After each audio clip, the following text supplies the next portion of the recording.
नमस्कार, स्वागत है आपका हमारे चैनल नेक्स्ट 9 स्पिरिचुअल में और मैं हूं आपके साथ श्रुति।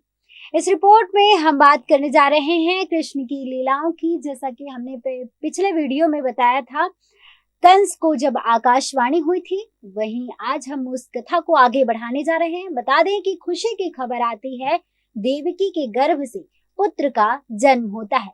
वचन अनुसार वसुदेव अपने पुत्र को ले जाकर कंस को सौंप देता है। कंस उसे गोद में लेकर पूछता है कि क्या नाम रखा है इसका। वसुदेव कहते हैं कीर्तिमान।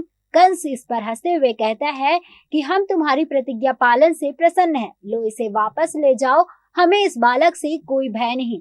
आकाशवाणी ने तो 8वीं संतान की बात कही थी, ये तो प्रथम संतान है, हम इस बालक की हत्या नहीं करेंगे, ले जाओ इसे। परंतु याद रखना, जब तक हमारा वचन पालते रहोगे तब तक हमारी दया के पात्र रहोगे, अन्यथा नहीं। ले जाओ इसे, ले जाओ।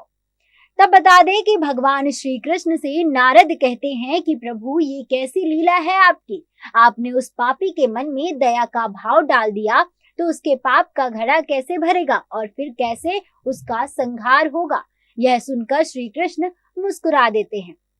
वहीं बता दें आपको कि कंस से चाणूर कहता है कि स्वामी, आपने ये जो उस बालक को अपने जीता छोड़ दिया, यह ठीक नहीं किया। कंस पूछता है क्यों? हमें उससे कोई भय नहीं, हमारी शत्रु तो देवकी की 8वीं संतान है, फिर हम उस बालक की हत्या का पाप अपने सिर क्यों उठाएं। तब चाणूर अपना हाथ आगे बढ़ाकर कहता है कि युवराज, इन 5 उंगलियों में से पहली कौन सी और 5वीं कौन सी, ये इस बात पर निर्भर करता है कि ये गिनती आप किस ओर से आरंभ करते हैं। किसी फूल की यदि 8 पंखुड़ियां हो तो उनमें से प्रत्येक पंखुड़ी 8वीं हो सकती है। यह मत भूलिए कि विष्णु देवताओं का पक्षपाती है और उसने अपने विरोधियों को हमेशा छल से मारा है। इस बार उसने माया से आपके मन में ममता का भाव जगा दिया है। युवराज, आप इस पहली और 8वीं के माया जाल से निकलकर देवकी की प्रत्येक संतान का वध कर दीजिए। चाणूर की यह बात सुनकर कंस घबरा जाता है। उसे चाणूर की बात समझ में आ जाती है। कंस अट्टहास करता हुआ कहता है कि अब देवकी की कोई संतान जीवित नहीं रहेगी।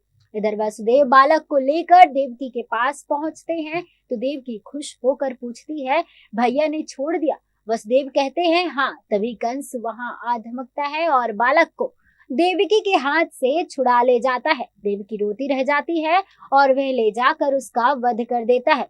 फिर वह सैनिकों को आदेश देता है कि ले जाओ इन्हें और यमुना किनारे वाले कारागार में डाल दो। सारे नगर में मगध की सेना तैनात कर दो, जिससे कोई नागरिक उथल पुथल ना कर सके। अक्रूर आदि सभी के महलों को घेर लिया जाए। एक और पुत्र का जन्म होता है तो कंस को इसकी सूचना मिलती है और वह कारागार में पहुंच जाता है और वह देवकी से पुत्र को छुड़ाकर ले जाता है और उसकी हत्या कर देता है। फिर उसे चाणूर के समक्ष अट्टहास करते हुए बताते हैं और वह कहता है कि कोई संतान जीवित नहीं रहेगी। फिर तीसरे पुत्र, चौथे पुत्र, 5वें पुत्र, 6ठे पुत्र, एक एक करके सभी का वध कर देता है। इधर वसुदेव के पिता विष्णु भगवान के मूर्ति के समक्ष कहते हैं कि अब और नहीं सहा जाता, कब तक आप हमारी विनती नहीं सुनोगे। वसुदेव भी कारागार में भगवान विष्णु की प्रार्थना करते हैं। इधर शेषनाग भगवान से दर्शन देने की प्रार्थना करते हुए क्षीर सागर छोड़कर गोलोक पहुंच जाते हैं। श्री कृष्ण पूछते हैं आने की वजह, आने का कारण। शेषनाग कहते हैं कि जब आपने राम अवतार लिया तो मैं आपके छोटे भाई लक्ष्मण के रूप में आपकी सेवा में था। मैं चाहता हूँ कि इस बार मैं आपका बड़ा भाई बनकर आपकी सेवा करूं। बस इतनी सी प्रार्थना लेकर आया हूँ और आप माता देवकी के 7वें गर्भ में जाने की आज्ञा दे। श्री कृष्ण कहते हैं तथास्तु।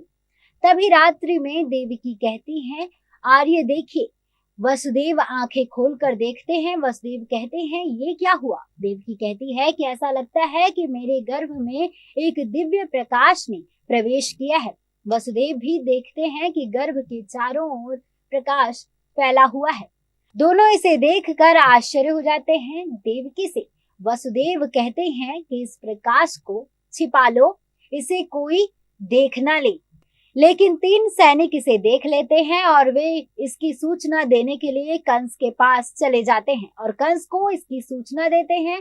कंस यह सुनकर अचंभित होकर कहता है कि क्या कहा, देवकी के गर्भ से प्रकाश निकल रहा है? यह संभव नहीं हो सकता, यह असत्य है। सैनिक कहता है यह सत्य है, उस प्रकाश से संपूर्ण कारागार अलौकित हो गया। सभा में बैठे भौमासुर, वाणासुर और चाणूर को देखकर तब कंस चाणूर को कहता है, सुना चाणूर तुमने, यह अवश्य ही कोई मायावी चमत्कार है, यह अवश्य विष्णु होगा, वो बड़ा ही मायावी है, इन चमत्कारों से वह हमें भरमाना चाहता है। तब चाणूर कहता है कि हो सकता है कि वह छल से 7वें गर्भ में ही आ गया हो। इस पर कंस कहता है, हाँ अवश्य, यदि सचमुच विष्णु आ गया है तो वह हमारे हाथ से बचकर नहीं जा सकता। चाणूर आओ हमारे साथ। दोनों कारागार में पहुंच जाते हैं। मुख्य कक्ष में प्रवेश करते ही बिजली कड़कती है, चकाचौंध हो जाती है। देवकी और वसुदेव भी सहम जाते हैं। बड़ी मुश्किल से कंस भीतर दाखिल होता है और वह तलवार निकालकर देवकी को मारने ही लगता है कि एक नाग उसके मस्तक पर फन मारता है और बिजली कड़कती है। कंस कहता है कि मेरी दृष्टि, मुझे कुछ दिखाई नहीं दे रहा। चाणूर, चाणूर मुझे बाहर ले चलो, मुझे कुछ दिखाई नहीं दे रहा, जल्दी से बाहर ले चलो। सर्प, सर्प, वो देखो सर्प, वो सर्प मेरी आंखों में विष डालने की चेष्टा कर रहा है। चाणूर जल्दी से कंस को बाहर ले जाता है। जैसे ही चाणूर कंस को पकड़कर बाहर ले जाता है तो कंस कहता है कि अंदर सर्प है। चाणूर, मुझे कुछ दिखता नहीं, लेकिन यहाँ दिखाई दे रहा है। वह सैनिकों से कहता है कि सब लोग जाओ और उस सर्प को पकड़ो और उसका सिर कुचल डालो, और जैसे ही वह सर्प मारा जाए तो मुझे सूचना देना, मैं वापस आऊंगा। सैनिक कक्ष में सर्प को ढूंढते हैं, लेकिन उन्हें कहीं सर्प दिखाई नहीं देता। बाद में वसुदेव से देवकी कहती है कि मुझे बहुत भय लग रहा है, वो फिर वापस आएगा और हमें मार डालेगा। तब वसुदेव कहते हैं कि देवी, ऐसा चमत्कार देखने के बाद भी तुम्हें भगवान पर विश्वास नहीं होता। कंस के रूप में मृत्यु तुम्हारे सामने खड़ी थी, परंतु उसकी आंखों के सामने अंधेरा छा गया। विश्वास रखो, तारणहार अवश्य आएंगे। उधर कंस जब अपने शयन कक्ष में सोया रहता है तो तभी उसे ऐसा लगता है कि उसके गालों पर सर्प ने डंक मारा। वह चमक कर उठ जाता है। फिर उसे लगता है कि पैरों के पास सर्प है, तो वह भयभीत होकर चादर हटा देता है, लेकिन वहां भी सर्प नहीं रहता है। फिर वह चारों ओर देखता है, फिर उसे खिड़की के पर्दे की सर्प की छाया दिखाई देती है। वह डर जाता है। जैसे ही वह पर्दे को हाथ से हटाता है तो वहां पीछे एक रस्सी लटकती हुई नजर आती। फिर उसे खिड़की के दूसरे पर्दे पर सर्प नजर आता है। वह घबरा कर प्रहरी को आवाज देता है। प्रहरी आते हैं तो वह उंगली बताकर कहता है कि देखो वो सर्प है वहां। तभी वह देखता है कि वहां तो कोई सर्प नहीं है, तो वह प्रहरियों से कहता है जाओ, नहीं है। प्रहरी जाने लगते हैं तो वो उन्हें रोकता है, नहीं मत जाओ, देखो यहाँ सर्प है, वहां भी सर्प है, वह कहीं छुप गया है, किसी कोने में छुपा है, ढूंढो उसे, मैं दूसरे कक्ष में जा रहा हूँ। अगले दिन सभा में कंस बताता है कि अवश्य उसने मेरे पीछे कोई नाग लगा दिया है। वह समझता है कि इससे मैं भयभीत हो जाऊंगा। हाँ, परंतु वह यह नहीं जानता है कि कंस कोई ऐसा शत्रु नहीं जिसे वह छल से हरा देगा। एक दिन उसे मेरे सामने आकर मुझसे युद्ध करना होगा।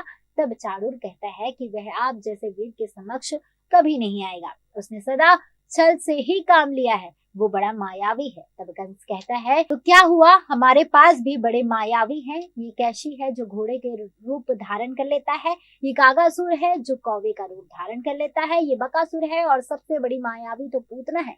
यह सुनकर चाणूर कहता है कि परंतु इन सब की कोई आवश्यकता नहीं रह जाती यदि आप मेरे परामर्श पर विचार करें तो। तब चाणूर कहता है कि महाराज, आपने अब तक वसुदेव की बातों और उसकी प्रतिज्ञा से भ्रमित होकर वृक्ष के केवल फूल और टहनियां ही काटे हैं। एक बार आप वृक्ष को जड़ से काट दीजिए, फिर न रहेगा वृक्ष और न रहेगी टहनियां और फूल। तब कंस कहता है कि ऐसा करना वीर को शोभा नहीं देता। हमें याद है आकाशवाणी ने देवकी के 8वें गर्भ ने हमें मारने की चुनौती दी है, इसलिए हमें अष्टम गर्भ तक प्रतीक्षा करनी चाहिए। हम देवकी के अष्टम गर्भ तक हम देवकी की संतान का वध करते रहेंगे। इधर श्री कृष्ण योग माया से कहते हैं कि अब आपके धरती पर जाने का समय आ गया है।